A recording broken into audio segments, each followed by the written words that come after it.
In April of 2025, Meghan Markle uploaded a simple image to her Instagram stories. It took perhaps 30 seconds of her time. It was a diplomatic letter from the Vice President of Ukraine, intended as a harmless public gesture of global awareness. But this seemingly small public moment was actually a devastating metaphor for a rapidly collapsing empire, because at the very top of that unedited letter, displayed to millions of followers, were three words she had legally sworn never to use. Your Royal Highness, this is the story of an unprecedented public downfall.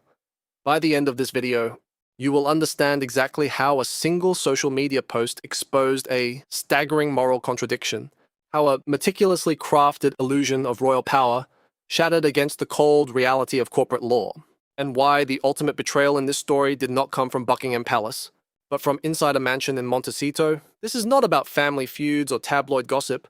This is a forensic look at the collapse of a $100 million brand, built entirely on a title that is about to be systematically stripped away. To understand the sheer magnitude of this commercial desperation, we have to remember the golden era. We have to look back to the spring of 2018, when Meghan Markle held the entire world in the palm of her hand. The royal wedding at Windsor Castle was not just a marriage, it was a global coronation of a new kind of cultural power. She was elevated instantly to the absolute peak of British high society, granted unimaginable privilege, worldwide deference, and an automatic platform that billionaires simply cannot buy. And when she and Prince Harry walked away from the institution in January of 2020, they did so projecting an aura of untouchable supremacy. They landed in California not as private citizens, but as modern progressive royalty ready to conquer Hollywood. They were handed a reported $100 million production deal from Netflix, a $20 million advance from Penguin Random House, and a massive podcasting contract from Spotify. They appeared to have achieved the impossible. They had monetized the monarchy while simultaneously declaring themselves victims of it. But that entire commercial ecosystem was built on a remarkably fragile foundation. During the Sandringham Summit in January 2020, Meghan and Harry sat across from the late Queen Elizabeth and negotiated a highly specific exit agreement. You can still read the terms on the official royal website today. The conditions were crystal clear, uncompromising, and permanent.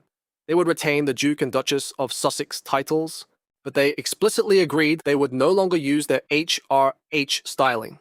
Not in public, not for charitable endeavors, and absolutely never for commercial gain. That was the absolute red line. It was a gentleman's agreement that allowed them to walk away with their pride, their dignity, and their marketability heavily intact. They were supposed to trade the royal styling for financial freedom. For a few short years, the illusion held, but by the time the calendar turned to 2024, the Hollywood honeymoon was aggressively over. The Spotify contract was violently terminated after the delivery of a single underwhelming podcast season. Worse than the cancellation itself was the brutal industry post-mortem. Spotify executive Bill Simmons publicly and permanently branded them as frauds on the way out. He did not call them a bad cultural fit. He did not cite creative differences. He used a word that signals commercial poison: frauds. The financial pressure inside the Montecito estate began to mount, and the psychological cracks in the Sussex brand began to show in extraordinary ways. Which brings us back to that Instagram post in April of 2025. Posting a letter addressed to Your Royal Highness was not a careless oversight. It was a deliberate, highly visible test of the palace's boundaries, and it was just the beginning of a glaring pattern of commercial desperation. Shortly after, podcast host Jamie King proudly displayed a gift basket from Meghan on social media, complete with a card formally addressed using the HRH title. Then came the ultimate visual humiliation on a global streaming platform. During an on-camera interaction for a Netflix series, when Mindy Kaling referred to her simply as Meghan Markle, Meghan immediately corrected her. She smiled and said it was so funny that Kaling kept using her maiden name, firmly reminding her that she was Sussex now. I want you to sit with the devastating irony of that moment. A woman who publicly accused the royal institution of cruelty, racism, and emotional neglect. A woman who built a billion-dollar victimhood narrative around her desperate need to escape that very family, was now aggressively correcting Hollywood celebrities on camera to ensure they addressed her by the title that family gave her. It is a staggering moral contradiction. It reveals a dark psychological truth. The royal title is no longer a burden she had to survive. It is the only commercial lifeline she has left to sell. But the exposure of Meghan Markle does not end with gift baskets and social media posts. The most damning evidence of this ethical collapse comes from the people who knew her best. Because while Meghan was sitting in a pristine garden with Oprah Winfrey, weaving a flawless narrative about a cruel institution failing to protect her, a very different, deeply uncomfortable reality was playing out behind closed doors.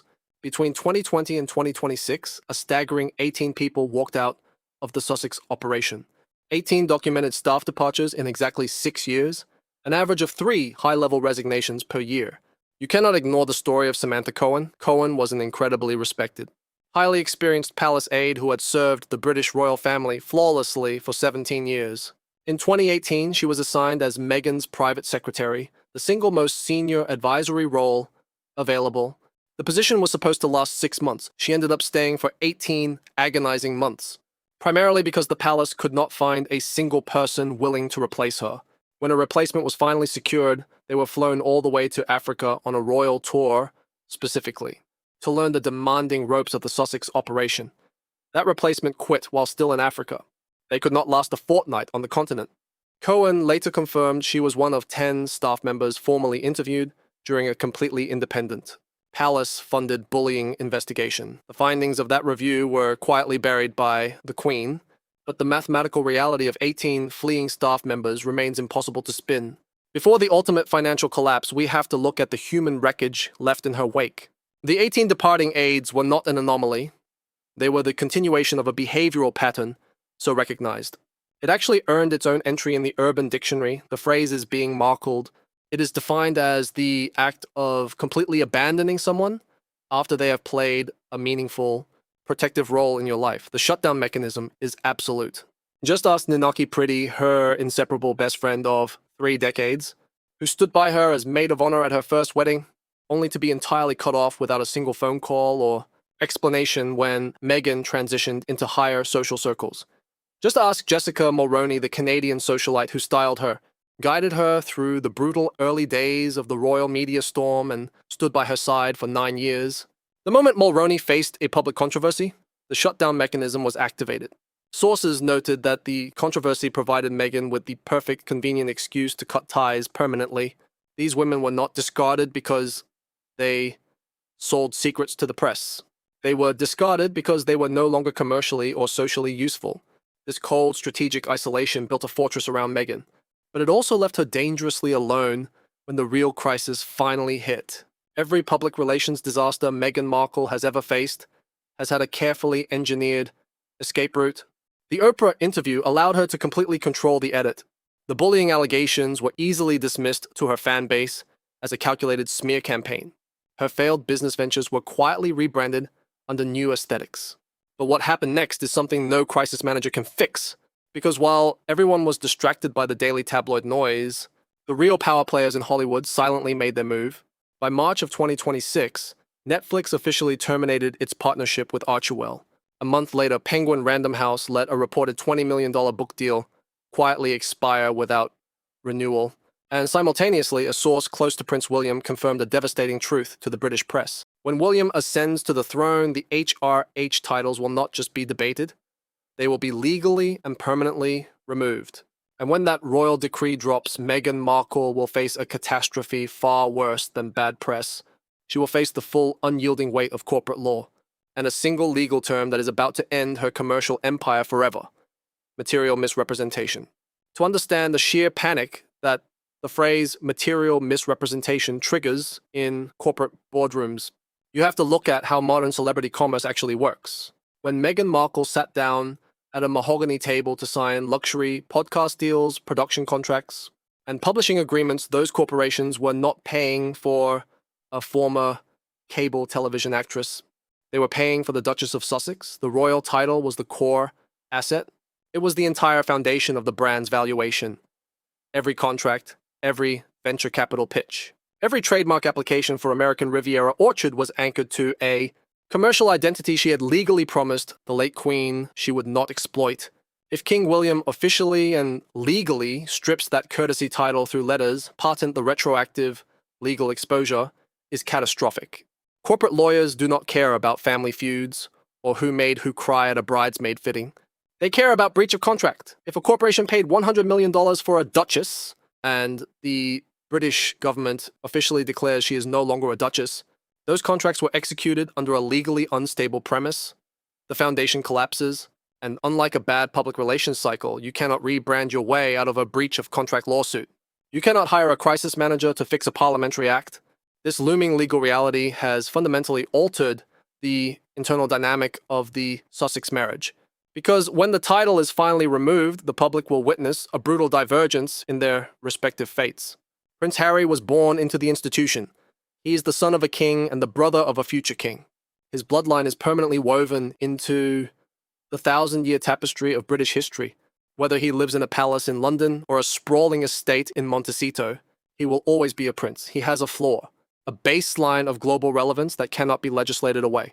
He has the Invictus Games, he has his military history, he has an identity that exists independently of his wife's commercial ambitions. Meghan does not have a flaw. Meghan was born Meghan Rachel Markle in Los Angeles.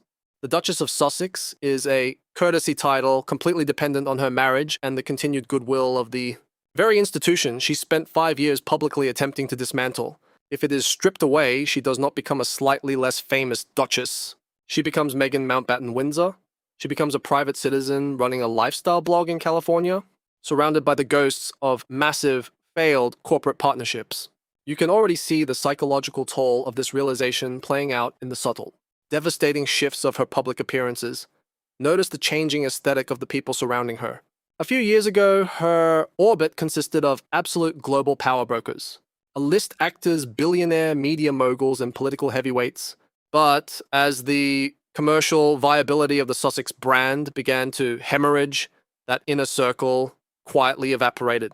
The shutdown mechanism that she once used to discard her childhood friends and royal aides was suddenly being used against her by Hollywood's elite.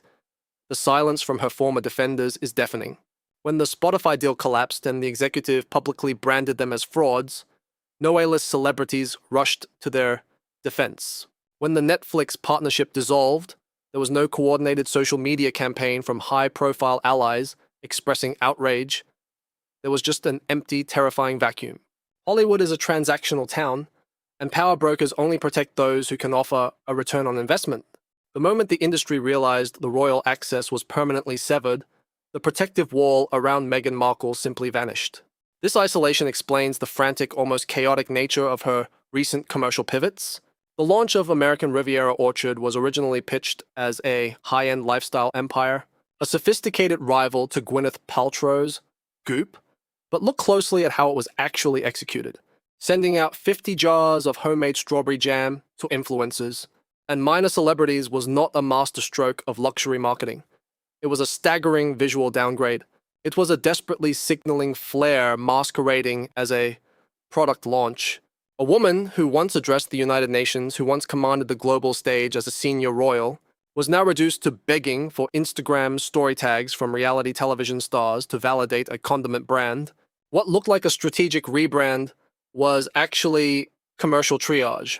It was the profound visual humiliation of a woman trying to build a billionaire lifestyle on the rapidly depreciating currency of a borrowed title. And the public watched this transition with a deep, uncompromising fascination. This story resonates so powerfully because it is not just about the British monarchy. It is a real-time modern tragedy about hubris. It exposes the absolute limits of weaponized victimhood. For years, the public was fed a highly curated narrative. We were told she was an empowered, independent voice, silenced by a draconian, antiquated system. But the public is incredibly perceptive. Over time, the audience noticed the glaring moral contradiction. If the institution was truly as toxic, abusive, and structurally racist as she claimed, why was she clinging so desperately to the title it gave her? Why use the HRH styling on diplomatic letters? Why correct a Hollywood peer on Netflix to ensure the royal name was spoken aloud? Why brand every commercial endeavor with the Sussex crest? You cannot claim to be the ultimate victim of a prison while aggressively merchandising the prison uniform. The audience recognized that the victimhood was a strategy, not a reality. And once the public realizes they are being manipulated, the empathy disappears, replaced entirely by the cold contrast of schadenfreude. We are watching the methodical unwinding of a carefully constructed illusion. We are witnessing what happens when someone trades authentic human connection for strategic, transactional alliances only to find themselves utterly alone when the transactions stop clearing. As the calendar moves forward, the endgame comes into sharp focus. The royal family's response to this entire saga has been a masterclass in psychological warfare. They did not engage in screaming matches through the press. They did not leak angry rebuttals.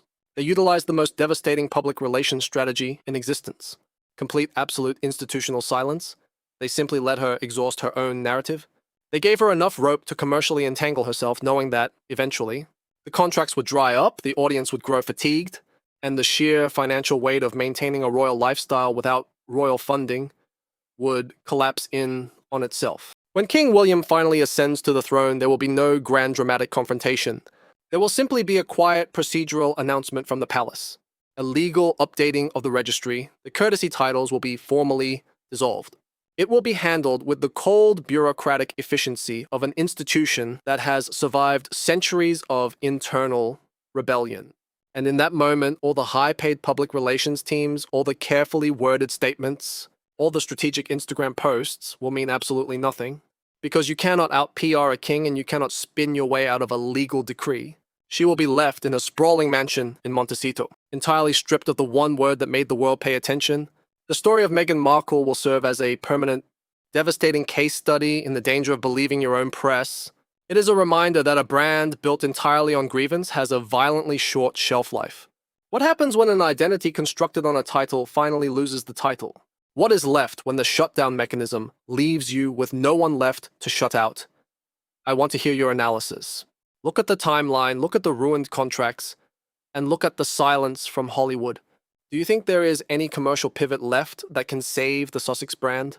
Or are we simply watching the final quiet days of an empire built on an illusion? Drop your thoughts in the comments, because the real verdict isn't coming from the palace, it's coming from the public.